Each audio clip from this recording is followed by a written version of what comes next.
आज पढ़ेंगे एक समान विद्युत क्षेत्र में विद्युत द्विध्रुव पर बल तथा बलागुण। पिछली वीडियो में हमने पढ़ा था विद्युत द्विध्रुव क्या होता है, उसके बारे में पढ़ा था। अब इसमें पढ़ेंगे कि विद्युत द्विध्रुव पर जो बल तथा बलागुण लग रहा है उसके बारे में एक समान विद्युत क्षेत्र पर। तो सबसे पहले देखते हैं इसमें क्या है कि माना एक विद्युत द्विध्रुव ई प्रबलता वाले एक समान विद्युत क्षेत्र में इस प्रकार रखा गया है कि इसका जो विद्युत द्विध्रुव आघूर्ण है विद्युत क्षेत्र से वो थीटा कोण बनाता है। तो सबसे पहले देखते हैं कि यहाँ पर जो थीटा कोण बनेगा वो किस तरह से बनेगा। यहाँ पर सबसे पहले तो हम आवेश की अगर बात करें तो एक माइनस क्यू हमने एक आवेश माइनस क्यू लिया है। दूसरा जो आवेश है ये है हमारा प्लस क्यू का आवेश, और यहाँ पर जो एंगल बन रहा है वो बन रहा है थीटा और ये थीटा। और इस माइनस क्यू से इस ओ तक की जो दूरी होगी वो एल होगी, और ओ से लेके इस प्लस आवेश तक की जो दूरी होगी वो होगी एल।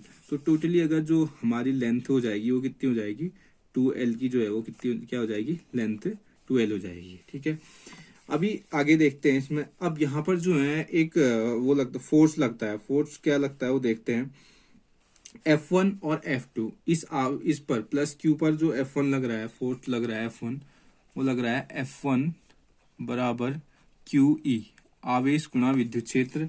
और यहाँ पर जो F2 लगेगा वो इस तरह से लगेगा, F2 बराबर ये भी क्या होगा, QE रहेगा। तो इस पर जो हमारे अगर F1 और F2 को देखें तो जो ये बल लग रहे हैं F1 और F2, इनका जो परिणाम है वो बराबर है तथा दिशा इनकी क्या है, विपरीत है। तो अगर हम यहाँ पर वो निकालें विद्युत द्विध्रुव पर द्विध्रुव आघूर्ण निकालें तो कैसे निकालेंगे। तो यहाँ पर निकालते हैं द्विध्रुव आघूर्ण। द्विध्रुव आघूर्ण जो पिछले वीडियो में हमने पढ़ा था द्विध्रुव आघूर्ण के बारे में, उसको हम निकालेंगे। क्या पढ़ा था, P बराबर पढ़ा था कितना होता है विद्युत आघूर्ण Q2L होता है। P बराबर कितना होता है, Q2L होता है। तो अगर हम इसको इक्वेशन 1 मान लेते हैं। अब जो हमने जैसे कि बताया कि F1 और F2 जो फोर्स लग रहा है, F1 बराबर क्या है, जो प्लस Q पर लग रहा है वो QE है, और F2 पर भी जो है वो है F2 बराबर भी क्या है, QE है, जो कि माइनस Q आवेश पर लग रहा है। तो ये जो है हमारा इनका परिणाम में बराबर है, लेकिन इनकी दिशा जो है वो विपरीत है। तो अतः नेट बल निकालते हैं। तो यहाँ पर निकालते हैं नेट फोर्स जो निकालेंगे वो किस तरह से निकालेंगे, F बराबर कितना हो जाएगा, F1 माइनस F2 हो जाएगा। तो F1 और F2 अगर हम निकालें तो ये कितना हो जाएगा, QE माइनस QE बराबर 0 हो जाएगा। तो ये हमारा क्या निकल गया, नेट फोर्स निकल गया। ये हो जाएगा 2L साइन थीटा। माना ये पॉइंट हमारा A है, ये B है, और ये हम इसको मान लेते हैं N पॉइंट है। तो आगे देखते हैं क्या होता है इसमें कि जो हमारा F1 और F2 की क्रिया रेखाएं हैं वो भिन्न भिन्न है।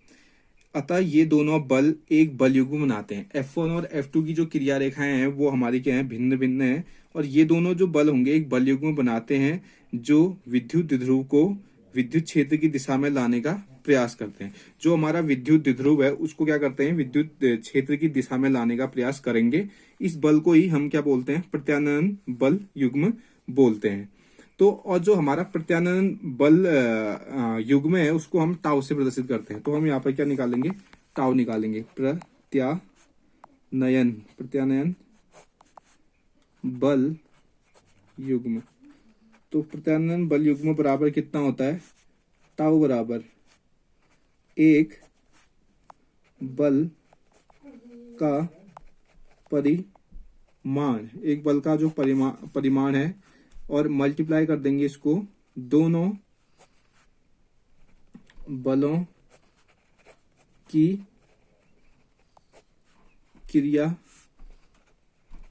रेखाओं के बीच लंबवत दूरी।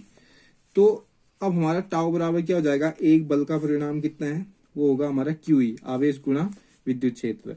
और जो हमारे दोनों बलों की क्रिया रेखाओं के बीच की जो लंबवत दूरी है, लंबवत दूरी हमारी ये है दोनों क्रिया रेखाओं के बीच की बी से लेके एन की। तो BN है। अब BN बराबर कितना लिया है हमने, ये हमारा 2L साइन थीटा होगा।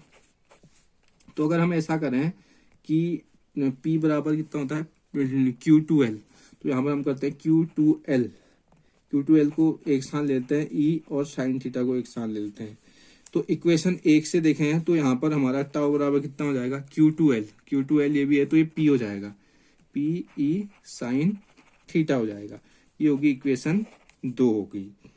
तो अब हम इससे क्या करेंगे, अब हम यहाँ पर निकालेंगे जो हमारा एक अधिकतम बल युग्म है। तो अधिकतम बल युग्म कैसे निकालते हैं देखते हैं। इसीलिए अधिकतम बल युग्म, तो अधिकतम बल युग्म निकालने के लिए हम क्या करेंगे कि जो थीटा की वैल्यू होगी, यहाँ पर साइन थीटा जो लेंगे हम, साइन थीटा मैक्सिमम लेंगे, तो साइन थीटा यानी 90 लेंगे, थीटा की वैल्यू 90 लेंगे, तो ये कितना हो जाएगा 1। तो हम यहाँ पर कर देंगे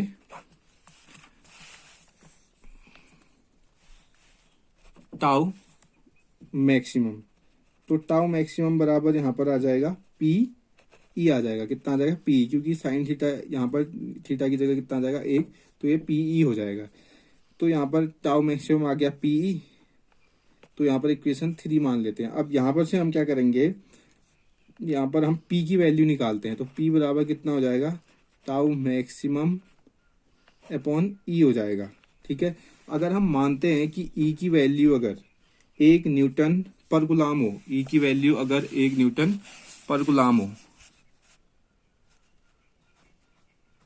अगर ई बराबर 1 न्यूटन पर गुलाम, अगर 1 न्यूटन पर गुलाम अगर ई हो, तो हम अब टाउ हमारा पी बराबर कितना हो जाएगा, फिर पी बराबर हमने निकाला था टाउ मैक्सिमम अपॉन ई, तो ई की जगह हम क्या रख देंगे 1 रख देंगे, तो टाउ मैक्सिमम अपॉन 1 हो जाएगा। तो पी बराबर कितना हो जाएगा टाउ मैक्सिमम, या हम कह सकते हैं कि टाउ मैक्सिमम बराबर पी।